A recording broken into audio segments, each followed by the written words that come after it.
This is your reality check.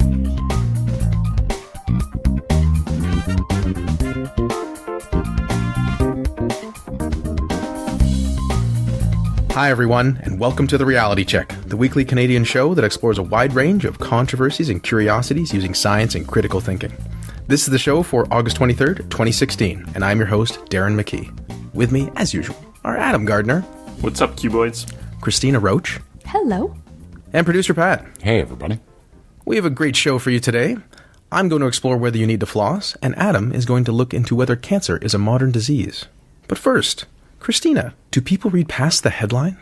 Back in June, the Science Post published an article titled Study. 70% of Facebook users only read the headline of science stories before commenting. If you're not familiar with the Science Post, it is very entertaining. It's like The Onion, but it's for health and science satire. Now, checkers who listen to the show regularly know we pretty much sound like a broken record at this point about the importance of checking sources or too good to be true claims before sharing news stories around. I'm sure that headline doesn't surprise many of you, but what happened next might. Is this a BuzzFeed article or a podcast? Yeah. What happens next might surprise you. Yeah, BuzzFeed-esque. The first paragraph of that article started with the opening line, quote, "A recent study showed that only 70% of people actually read a science article. Most simply see a headline they like and click share and make a comment." So this line was repeated twice in the first paragraph, but then if you bothered to read the rest of the article before actually sharing it, you would have noticed that the entire article was made up of lorem ipsum text with no meaning whatsoever. Wow. Yeah. For those who are not familiar, lorem ipsum is derived from Latin. It's simply filler text that looks like readable English. It's been used in printing and typesetting industries for a really long time. Basically, it's a placeholder that allows designers to create a layout before they have actual content. Despite the article being meaningless gobbledygook, the Washington Post reported 46,000 people shared the article. The editor of the Science Post, which is run by professors and doctors who post anonymously, explained the genesis of the article, telling the Washington Post that he was tired of seeing so many, quote, misunderstood, misrepresented, or straight up fictitious bunk that people gleefully signal boost across the internet. We're going to have to steal that line. That's a great line. But is there any real research to back up how much we share a link without clicking? Well, according to a new study by computer scientists at Columbia University and the French National Institute, 6 in 10 of you, and you know who you are, will share a link without reading it. According to the study's abstract, the researchers conducted a large-scale, unbiased study of social clicks, the first data of its kind. The researchers gathered data on a month of web visits to online resources located in 5 major news domains and that are mentioned on Twitter. The study involved 2 data sets, one that had bit.ly shortened links, which, for those who don't know, it's a site where you can put a URL in and shorten it. So they had bit.ly shortened links to the 5 leading news sources, and the second data set contained all of the clicks attached to the first set of shortened links during the same period. After collating the data set, which amounted to 2.8 million shares, the researchers essentially ended up with a map that illustrated how viral news is widely shared across Twitter. Their research showed that 59% of links shared on social media have never actually been clicked by those sharing the links. That's a lot. Yeah, it's more than half. It's almost 60%. According to a statement from study co-author Arnaud Legout, people are more willing to share an article than read it. This is typical of modern information consumption. People form an opinion based on a summary or a summary of summaries without making the effort to go deeper. Now, if you guys think that's bad, the study also suggests that this type of blind peer-to-peer sharing seems to be really important in determining what type of news keeps getting circulated and what doesn't. So that means when friends thoughtlessly retweet or share something on social media, it can actually have a greater impact on shaping our shared political and cultural agendas than we think. So is this really a problem? Hell yes. A couple of years ago, a group of researchers at Northeastern University looked into how conspiracy theories snowball on Facebook. According to MIT's Technology Review, misinformation becomes entrenched when, quote, ordinary satirical commentary or obviously false content somehow jumps the credulity barrier. As fake or misleading news stories proliferate, it becomes harder for people to separate facts from fiction. Even Facebook announced last year that it was experimenting with a satire tag to mark news from sites like The Onion or Clickhole. So they did this in an effort to alert millions of users before they shared news on their feed thinking the stories were true. And considering Facebook drives as much as 1/3 of news site traffic according to a recent count, there's a lot of potential for bogus stories to get shared around. Something the researchers say has yet to be explained is why. Why do so many people share news without reading it? If any listeners want to chime in with your theories, email us at info@trcpodcast.com or leave a comment at our website, trcpodcast.com. I feel like, it depends on the article, but a lot of times people kind of already have their decisions made up on a certain topic. So they'll see an article about it, and it'll be like, oh, helicopter parents, blah, blah, blah, blah, blah. It's like, well, I could read this article that's going to be about a topic that I've already exposed myself to and already have an opinion on, or I can just use this opportunity to reinforce my existing belief and share it with my friends. Well, boom, there you go. Easily shared, easily confirmation bias.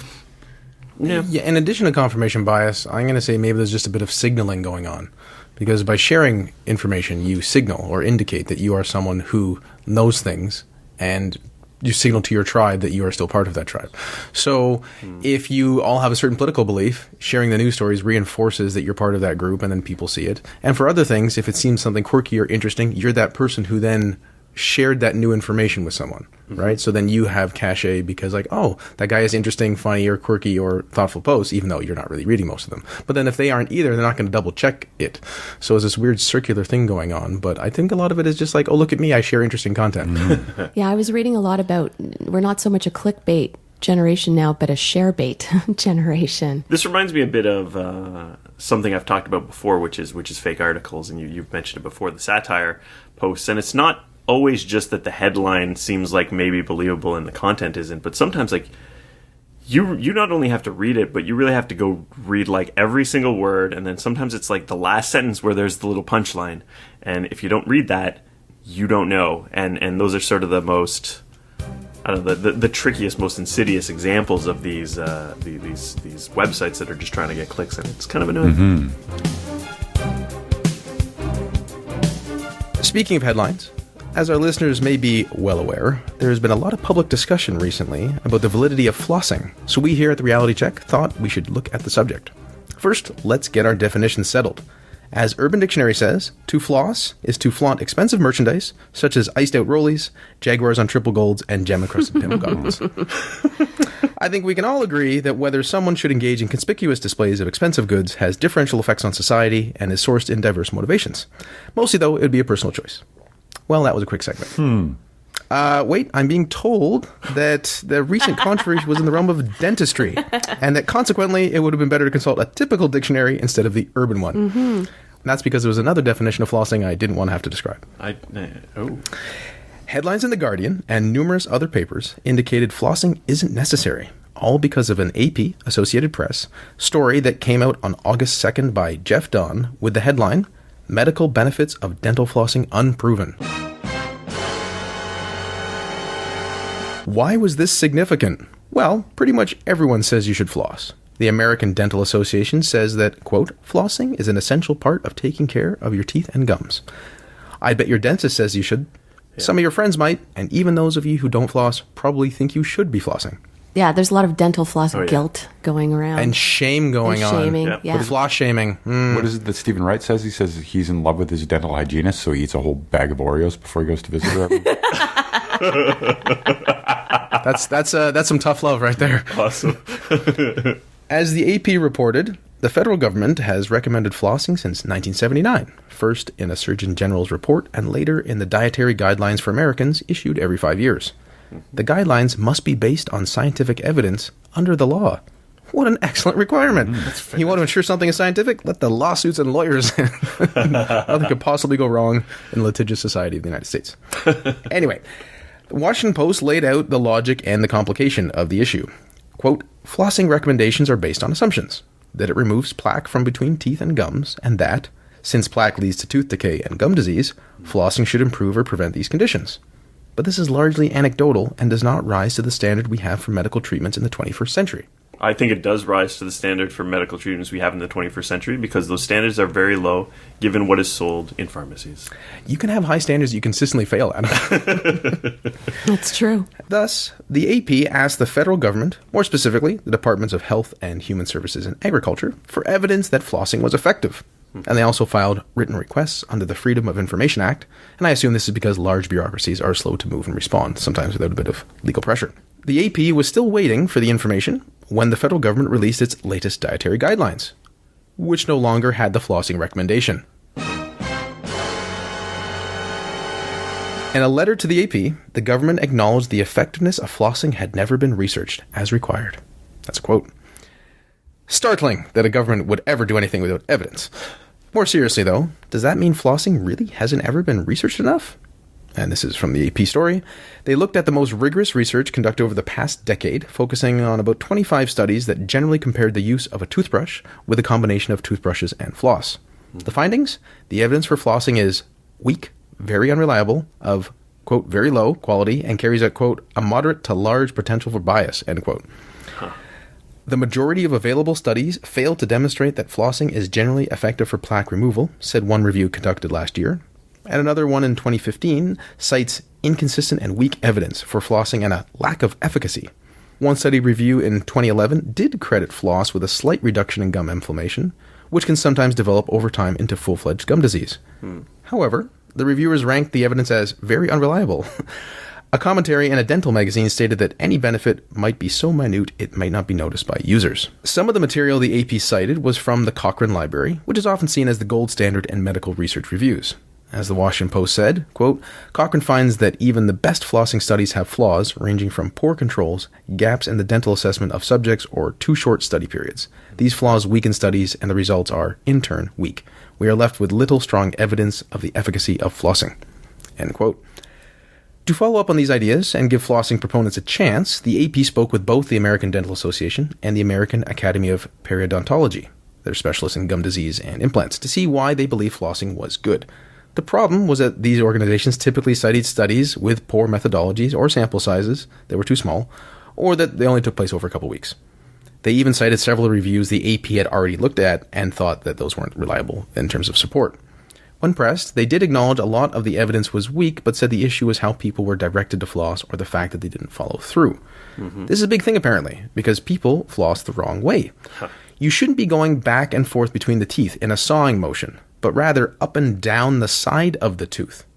It's almost like your target is not between your teeth, it's almost focusing on the side of a tooth versus the side of another one. And if you're using string, it would almost like you're using a C angle going up and down the tooth.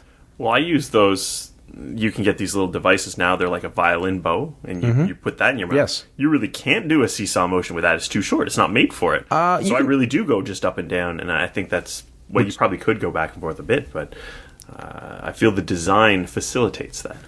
Perhaps, yes. I use those too, and I think they're much better because it's easier to read certain things. But I still think in my head, I'm probably just trying to get it in and move it back and forth versus really thinking about moving up and down the tooth itself. Yeah, yeah.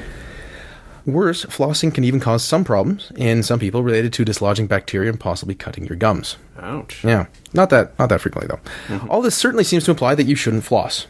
Well, there's currently no good evidence for flossing, especially how most people do it. But as Forbes said, as to quote, unless you are Gollum, you probably get food bits stuck between your teeth that toothbrushes, no matter how good you are with them, aren't going to get out. Floss them out, or you'll have rotting foodstuff wedged between your teeth and be able to repel friends and foes alike with your breath. Some kind of off-brand superhero. That's for breath reasons, but it does seem that it isn't good for your teeth to have food stuck between them. If you're not flossing, then others suggest using an interdental brush, which is just a between-tooth brush, with more of a pick type thing. It's like a pipe cleaner type of thing. Kind of, there you go, exactly. At the risk of sounding like a pseudoscientist, just because there isn't good scientific evidence doesn't mean something isn't true, guys. And the Cochrane Review, this is from 2011 though, does a nice summary. There is some evidence from 12 studies that flossing in addition to toothbrushing reduces gingivitis compared to toothbrushing alone. There is weak, very unreliable evidence from 10 studies that flossing plus toothbrushing may be associated with a small reduction in plaque at 1 and 3 months. No studies reported the effectiveness of flossing plus toothbrushing for preventing dental caries, issues with your teeth and cavities. What having a lack of evidence does mean, though, is that you don't currently have strong reasons to continue flossing at the moment, right? You can still floss, but you don't have much to base it on at the moment. Yeah. Perhaps there'll be a better design study which will show that flossing works, or that professional flossing does actually work, but realistically, no one's going to do it, so de facto flossing doesn't actually work.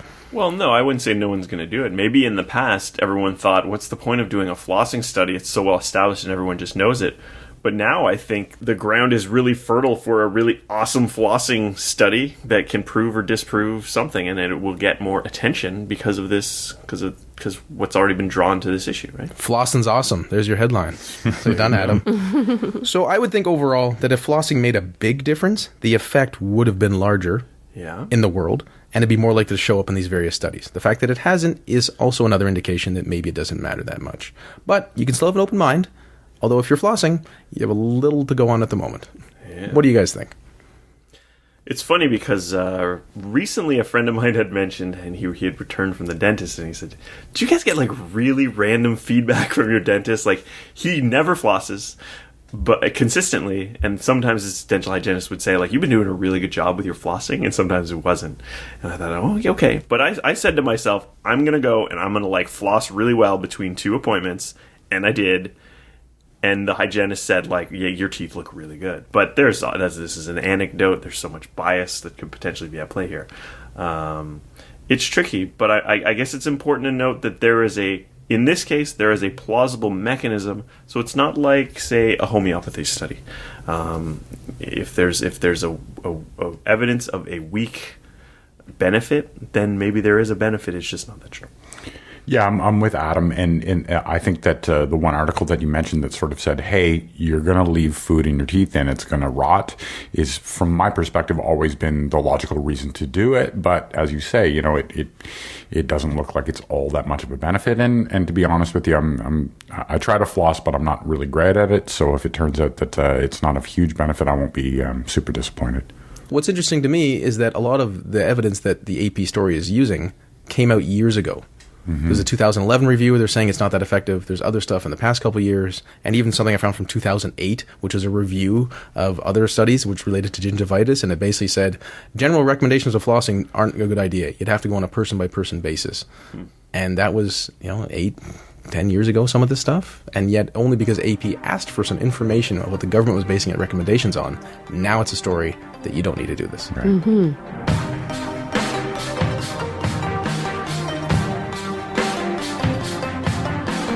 Adam, it certainly seems like cancer is on the rise, which may not be true, but we're also curious as whether it's a modern disease. Have people always gotten cancer, or is it a recent phenomenon? Cancer is a man-made disease, and no one used to get it. People just have it now because of toxins and bad diet. There are no ancient documented cases of cancer. Is there an asterisk? Come on. Does that sound unbelievable to you guys? Yes, it does. Yes.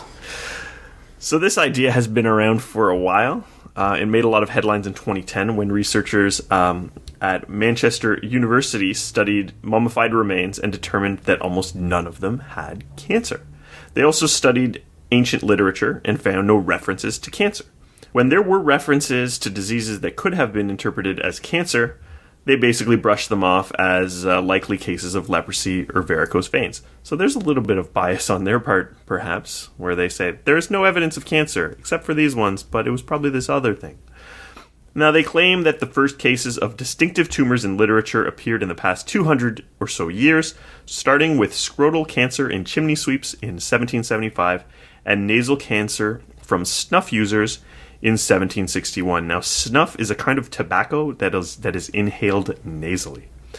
According to a new paper in the South African Journal of Science, a 1.7-year-old cancer case has been found in a foot. Now, this would mark the earliest recorded case of cancer in a human, or something close to a human. Now, this by no means suggests that this is the first case of cancer ever, as it becomes much harder to detect cancer the further back we go. Modern techniques were used on this old sample in which cancer had not been previously detected, and so they suggested that further use of these kinds of techniques may uncover cancer in other samples which hadn't been found with a simpler examination. So this alone does not refute this claim that cancer is more common in modern times, but it does refute claims that it didn't exist at all. But that kind of strong statement is mostly used by more extreme crackpots like naturalnews.com. Now, the paper goes on to note that cancer is seen in human archaeological and historical records, but that it's fairly rare. It's also mentioned that primary skeletal malignant tumors are not commonly encountered in modern clinical environments.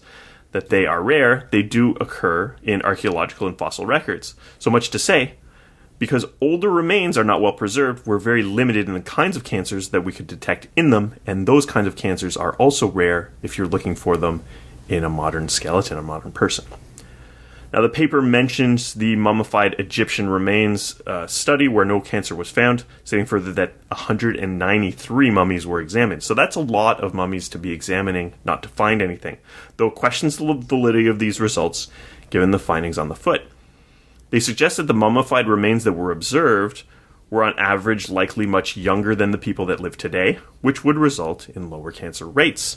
Right. For certain, yeah. it's an old person's disease. Absolutely. Cancer risk increases significantly with old age, and one of the main reasons cancer rates are increasing these days is simply because people are living longer as a result of not dying of other things. 3/4 of cancer cases are diagnosed in people over 60. The researcher said that it's expected that cancer would be rare in a population where people were unlikely to make it past 40. Although there's a difference between lifespan and life expectancy. Life expectancy is the average age, and because so many children die in the first 5 years of life, usually the life expectancy for a population is very low. So people often think that everyone in the past only lived to like 30 or 35, when it's not quite true. If you could make it to the age of 5, you probably made it to the age of 10. If you made it to the age of 20, you probably made it to 30, and so on. So there were people who were 60 and 70, and even possibly older in ancient times. Yeah, and that's kind of the point that the original researchers were making, and they claimed that cancer would be well preserved in a mummy. Kind of hard to say for sure one way or another, but these other researchers are saying it's still a younger sample, it's still a small sample, we can't make definitive judgments based on it. So there's a bit of a debate, a legitimate debate on that issue. So the paper goes on to state that many causes of cancer are still unknown, but those which are known are physical, chemical, and viral, and many of these are natural, or things that would have existed before modern times. The Manchester University researchers claimed that nothing in the natural environment can cause cancer. Now, this statement is completely untrue. No kidding. Physical cases include ultraviolet light and background radiation, both of which have existed for millions of years in the natural world. Human-made changes can increase this, but they do not account for all modern cases of cancer. If you're looking to communicate that more easily to some friends, there's always been sunlight as long as there's been humans. So you could have gotten skin cancer previous to the recent centuries. So radiation linked to atomic bombs dropped in Japan, for example, have been linked to increase risks of cancer, but a lot of people outside of Japan still get cancer. Chemical carcinogens are numerous. They attack the skin, the lungs, bladder, and nasal sinuses, and these are definitely things that are more likely to cause cancer in the modern world as we're exposed to some of them. Viruses can cause cancer. There's HPV, hepatitis B or C, HIV, and more. These viruses have been around for a while. They're not all products of sort of modern lifestyles. There are, of course, some modern triggers that are going to be a big factor. Smoking, drinking, sunbathing, and obesity are all things that contribute to cancer risk, things that are much more common, or in some cases, things that we only really have in modern lifestyles. This said, the paper also notes that though pesticides and industrial chemicals can cause cancer, their contributions are relatively low. And I think when people think of modern exposure to cancer, or they think of environmental factors being a large cause of cancer, these are the kind of things they think of. They think of pollutants. They don't really think of just everyday things in life that we just consume naturally. When it comes to diet, the paper does state that a great modern impact to cancer is colorectal malignancy, which kills about 700,000 people a year. It has a lower incidence in underdeveloped countries in Africa, where people have vastly different dietary regimes.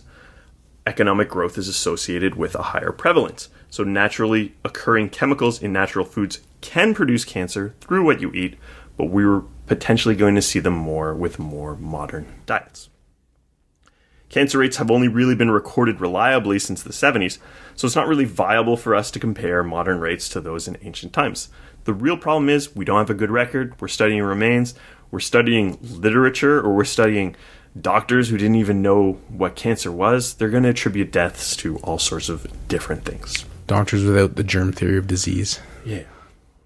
What would they even know? Someone died. Well, their heart gave out. They wouldn't. One of their 4 humors was obviously malfunctioning, Adam.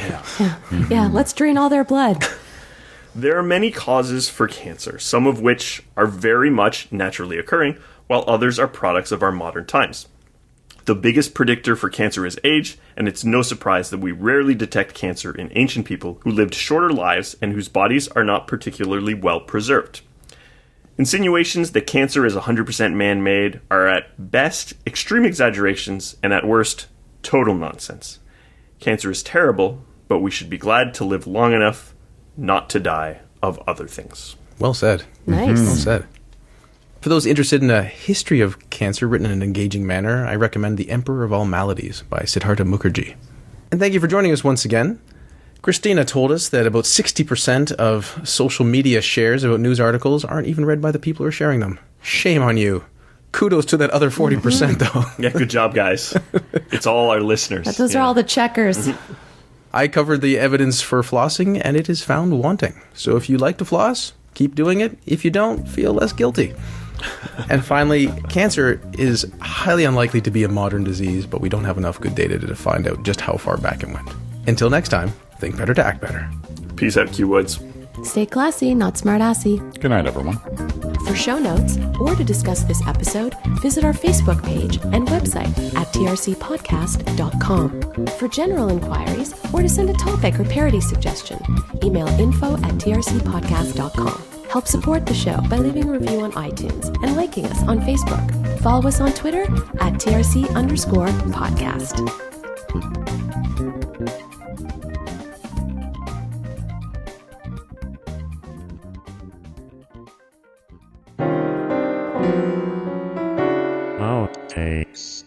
Oh, I got a segment now.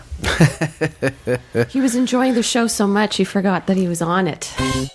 A couple of the headlines on it. One of my favorite ones is, Food babe stubs toe on coffee table, immediately applies kale juice and blames Monsanto.